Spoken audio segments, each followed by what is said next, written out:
أعوذ بالله من الشيطان الرجيم بسم الله الرحمن الرحيم پناہ مانگتا ہوں اللہ کی شیطان مردود سے، اور شروع کرتا ہوں اللہ کا نام لے کر جو بڑا مہربان نہایت رحم والا ہے۔ الحمد لله رب العالمين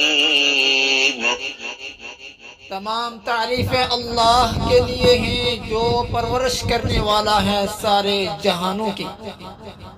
الرحمن الرحيم جو بڑا مہربان اور نہایت رحم کرنے والا ہے۔ مالك يوم الدين اور مالک ہے روز جزا کا۔ إياك نعبد وإياك نستعين اے پروردگار عالم، ہم تیری ہی عبادت کرتے ہیں اور تجھ سے ہی مدد مانگتے ہیں۔ اهدنا الصراط المستقيم صراط الذين أنعمت عليهم ہمیں سیدھا راستہ دکھلا دے، ان لوگوں کا راستہ جن پر تو نے انعام کیا، غير المغضوب عليهم ولا الضالين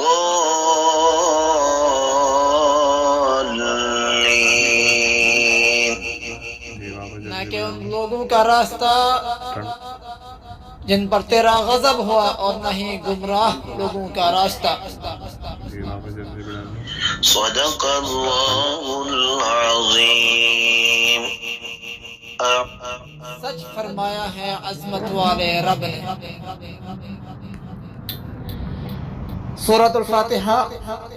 سب سے پہلے میں آپ سے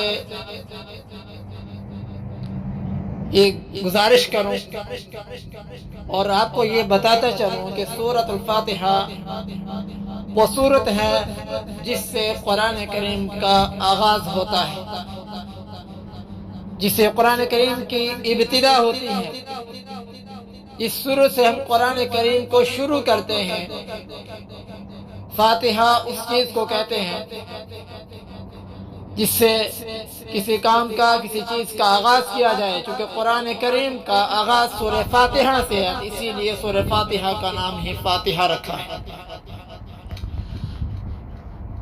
اس سورت کے ایک نام نہیں، چند نام ہیں۔ فاتحۃ الکتاب، ام الکتاب، ام القرآن، کنز، شافیہ، وافیہ، سبع مثانی، اور بھی بہت سارے نام ہیں سورہ فاتحہ کے۔ اور آپ کو یہ بتاتا چلوں کہ یہ وہ سورت ہے، یہ وہ عظیم سورت ہے، سورۃ الفاتحہ، جس عظیم سورت کو اللہ رب العزت نے 70,000 فرشتوں کے پروٹوکول اور حفاظت میں آسمانی دنیا سے سیدنا محمد عربی صلی اللہ علیہ وسلم کی ذات اقدس تک پہنچایا۔ اتنی حفاظت کے ساتھ، اتنے پروٹوکول کے ساتھ اس سورت کو آسمانی دنیا سے اللہ رب العزت نے زمین پر لے کر بھیجا کہ وہ عظیم سورت ہے۔ یہ شرف قرآن کریم کی دوسری کسی سورت کو حاصل نہیں ہے، یہ واحد سورت ہے جس کو یہ شرف حاصل ہے۔ اور قرآن کریم کی یک بارگی نازل ہونے والی یہی صورت ہے، ورنہ ایک ایک آیات، دو دو آیات متفرق نازل ہوتی تھی، لیکن یک بارگی جو نازل ہوئی ہے اور مکمل صورت کی شکل میں وہ سورۃ الفاتحہ ہے۔ یہ شرف بھی سورہ فاتحہ کو حاصل ہے۔ الحمدللہ ہر مسلمان، بچہ ہو یا بوڑھا ہو، عورت ہو یا مرد ہو، سب کے سینے میں سورۃ الفاتحہ کم سے کم محفوظ ہوتی ہے۔ اور کیوں نہ ہو کہ سورت کے بنا نماز ہی صحیح نہیں ہوتی۔ سورۃ الفاتحہ اگر نہ پڑھی جائے تو نماز بھی نہیں ہوتی، جیسے کہ عبادہ بن ثابت رضی اللہ تعالی عنہ سے مروی ہے کہ جس شخص نے نماز میں سورۃ الفاتحہ نہیں پڑھی اس کی نماز نہیں ہوتی۔ تو الحمدللہ ہر مومن بچے کے سینے میں، مرد عورت بوڑھے جوان سب کے سینے میں سورۃ الفاتحہ کم سے کم موجود ہوتی ہے، اور اگر کسی کو یاد نہیں ہے تو پہلی صورت میں سورۃ الفاتحہ کو اپنے بچوں کو سکھائیے، پڑھائیے اور پڑھیے۔ سورۃ الفاتحہ اس کے اندر صرف 7 آیات ہیں اور 27 کلمات اور 140 حروف کی یہ مختصر سی سورت، لیکن علوم اور فنون کے جو سمندر اور خزائن ہیں اس سورت کے اندر، وہ ان تمام علوم سے آج تک پردہ فاش کرنے میں کوئی بھی عالم، فاضل، محقق، محدث، مدبر کامیاب نہیں ہو سکا ہے، کیونکہ قرآن کریم اور پھر سورۃ الفاتحہ کے علوم و فنون کی تہ تک پہنچنا کسی کے بس کی بات نہیں ہے۔ اس سورت کے اندر اللہ رب العزت نے اس سورت کا ایک نام رکھا ہے تعلیم المسئلہ، اور ایک نام ہے سوال۔ سورت کا نام تعلیم المسئلہ بھی ہے، اور وہ اس لیے کہ اللہ رب العزت نے اپنے بندوں کو مانگنا، طلب کرنا سکھایا ہے۔ کیا آپ اگر کوئی چیز مانگ رہے ہیں تو مانگنے کا طریقہ کیا ہے، سلیقہ کیا ہے، اپنے سوال کو مکمل کیسے آپ کر سکتے ہیں، اپنی مانگ پوری کیسے کر سکتے ہیں، کیا طریقہ کار ہے، تو اللہ رب العزت نے وہ سکھایا ہے کہ کیسے آپ کو مانگنا ہے۔ اسی لیے اس کا نام تعلیم المسئلہ ہے، اور سکھایا ایسے ہے کہ اللہ رب العزت کی توحید، وحدانیت، الوہیت اور اللہ تعالیٰ کی بزرگی اور اللہ تعالیٰ کی بڑائی کو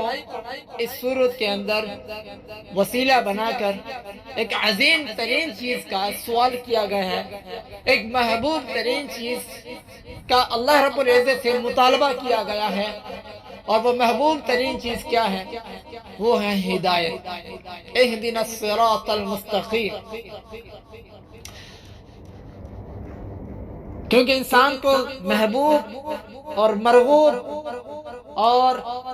وہی چیز اچھی لگتی ہے، اور وہی چیز انسان کو بھاتی ہے جو انسان کے حق میں فائدہ مند ہو اور انسان کو فائدہ دے،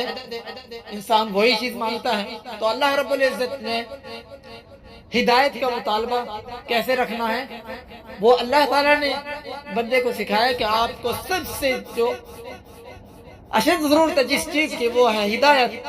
اگر آپ نے ہدایت مانگنی ہے، اس کا ہدایت مانگنے کا طریقہ اور ہدایت لینے کا طریقہ یہ ہے کہ آپ یہ القاب اور اس طریقے سے آپ اپنا سوال اور اپنی ڈیمانڈ رکھ سکتے ہیں، پھر اس پر آپ کو جواب ملے گا۔ اس سورت کا نام سوال بھی ہے، اور سوال کیا ہے؟ سوال وہی ہے ہدایت، کہ بندے نے اللہ رب العزت سے پوچھا ہے سیدھے راستے کا، مطالبہ کیا ہے سیدھے راستے کا، کہ یا رب مجھے سیدھا راستہ دکھا دے، مجھے سیدھا راستہ بتا دے۔ تو اللہ رب العزت نے جواباً پورے قرآن کریم بندے کے سامنے رکھ دیا جواب کے طور پر کہ آپ نے ہدایت کا مطالبہ کیا ہے، سیدھے راستے کا مطالبہ کیا ہے، تو یہ سیدھا راستہ ہے، آپ اس راستے کو فالو کیجئے، اس کی اتباع کیجئے اور اس کے بتائے ہوئے طریقوں کو مان کر چلیے، تو یہ راستہ آپ کو سیدھا میری رضا، میری خوشنودی اور میری جنت اور اس مقام تک لے کر جائے گا جو مقام آپ کو پسند ہے، جس کی تلاش میں آپ نکلے ہیں۔ سورت مختصر ہے، لیکن اس سورت کے اندر تمام فرقہ ضالہ کا رد بھی ہے، تمام گمراہ فرقوں کا رد بھی ہے، اور وہ اس طریقے سے ہے۔ علامہ ابن قیم رحمۃ اللہ علیہ فرماتے ہیں کہ جب انسان حق کی تلاش میں نکلتا ہے، رائے راست کی تلاش میں نکلتا ہے، اور حق کی بالادستی اور حق کو پسند کرنا، حق کی چاہت رکھنا، اور اللہ رب العزت کی بتائے ہوئے تمام طریقے کو پسند کرنا اور چاہنا، یہ تمام چیزیں جو ہے انسان جب ان چیزوں کی تلاش میں انسان نکلتا ہے تو اللہ رب العزت وہ تمام طریقے اور انسان کی مرغوب چیز انسان کو بتا رہا ہے، دکھا رہا ہے، لیکن انسان مطالبہ کر کے یہ سب باور کروا رہا ہے کہ حق کے علاوہ مجھے کسی چیز کی ضرورت نہیں ہے، اور حق وہی ہے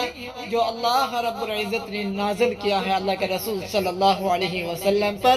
جو قرآن کے اندر ہے، جو احادیث کے اندر ہے، اور جو صحابہ سے منقول ہے، حق وہی ہے، ما سوا حق نہیں ہو سکتا۔ لہذا تمام فرقے ضالہ کا رد کر دیا اس صورت کے اندر۔ مختصر ہے لیکن علوم فنون کے ٹھاٹھے مارتا ہوا سمندر ہے، اس کی تہ تک پہنچنا کسی کے بس کی بات نہیں۔ اور اسی صورت کے اندر قلبی بیماریوں کی شفا بھی موجود ہے اور جسمانی بیماریوں کی شفا بھی موجود ہے، یعنی تمام فرقوں کا رد بھی موجود ہے، جسمانی بیماریوں کا دوا بھی موجود ہے، اور روحانی بیماریوں کی دوا بھی موجود ہے۔ وہ اس طریقے سے ہے کہ جب انسان یہ کہہ رہا ہے، مطالبہ کر رہا ہے اللہ سے، اہدنا الصراط المستقیم، مجھے سیدھا راستہ دکھلا دیجیے یا رب۔ اور یاد رکھیے علامہ ابن قیم رحمۃ اللہ علیہ فرماتے ہیں کہ انسان کا باطن جو خراب ہوتا ہے، انسان کا دل جو خراب ہوتا ہے، اس کی دو بنیادیں ہیں، دو بنیادوں پر اس کا مدار ہوتا ہے، ایک تو علم فاسد ہو اور دوسرا ارادہ فاسد ہو۔ علم فاسد ہوگا اس کا نتیجہ نکلے گا گمراہی، اور ارادہ فاسد ہوگا اس کا نتیجہ نکلے گا غضب۔ اور جب انسان نے راستہ سیدھا مانگ لیا، سیدھے راستے کا مطالبہ کر لیا، اور جب اللہ کی طرف سے جواب مل گیا، سیدھا راستہ دکھا دیا گیا، تو یوں سمجھو کہ اس کے اندر سے گمراہی اور اس کے اندر سے فساد علم سب چیز ختم ہو گئی، اور یہ چیز ختم ہو گئی تو اندر باطن اس کا صاف اور پاک اور شفاف ہو گیا۔ تو یوں سمجھو کہ قلبی جو دوا ہے، قلبی میں بیماری کے لیے جو دوا ہے وہ سورۃ الفاتحہ ہمارے پاس موجود ہے، اور جسمانی دوا بھی موجود ہے۔ اور وہ اس طریقے سے صحابہ کرام رضی اللہ تعالی علیہم اجمعین کی ایک جماعت، ابو سعید خدری رضی اللہ تعالیٰ عنہ کی حدیث ہے کہ صحابہ کرام کی جماعت ایک علاقے سے گزری، وہاں ایک آدمی کو، اور یہ بخاری شریف کی حدیث ہے، وہاں ایک آدمی کو، بستی کے ایک آدمی کو بچھو نے ڈس لیا تھا، تو انہوں نے عرض کیا اور اپنے بیمار کو صحابہ کرام کے پاس لائے کہ یہ واقع ہو گیا ہے،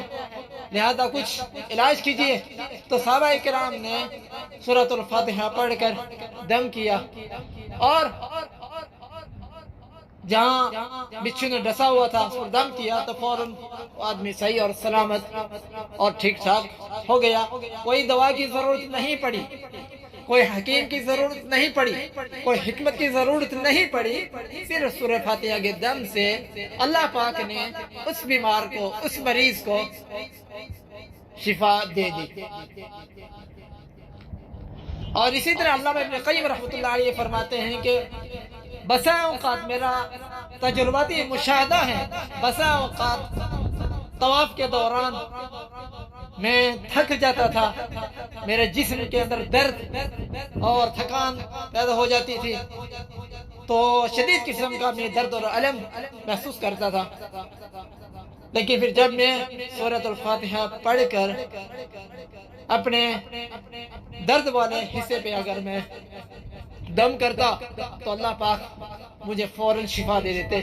اور اسی طریقے سے زمزم کا پیالہ لے کر میں سورۃ الفاتحہ پڑھ کر اس پر دم کرتا اور پی لیتا تو اللہ پاک مجھے شفا یاب بنا دیتے۔ تو اللہ رب العزت نے ہر بیماری کی شفا سورۃ الفاتحہ کی صورت میں رکھی ہے، چاہے وہ بیماری قلبی ہو، روحانی ہو یا جسمانی ہو، ہر بیماری کی شفا سورۃ الفاتحہ ہے۔ اور ہر فرقہ، چاہے وہ کوئی بھی فرقہ ہو، تمام فرقہ باطلہ کا رد بھی سورۃ الفاتحہ کے اندر موجود ہے۔ اور قرآن کے اللہ سے سیکھنے کا طریقہ بھی اللہ رب العزت نے ہمیں بتا دیا ہے۔ ہر چیز سورۃ الفاتحہ کے اندر موجود ہے، بس یہ ہے کہ توہین نہ چاہے تو بہانے ہزار، اگر ہم خود سیکھنا نہ چاہیں، جاننا نہ چاہیں، عمل کرنا نہ چاہیں تو پھر ہزاروں بہانے ہیں۔ خیر، اللہ رب العزت ہمیں قرآن کریم اور بطور خاص سورۃ الفاتحہ کے سیکھنے کی، سکھانے کی اور اپنے بچوں کو پڑھنے اور پڑھانے کی توفیق، ہمت اور سداد نصیب فرمائے۔ جزاکم اللہ خیرا، احسن الجزاء۔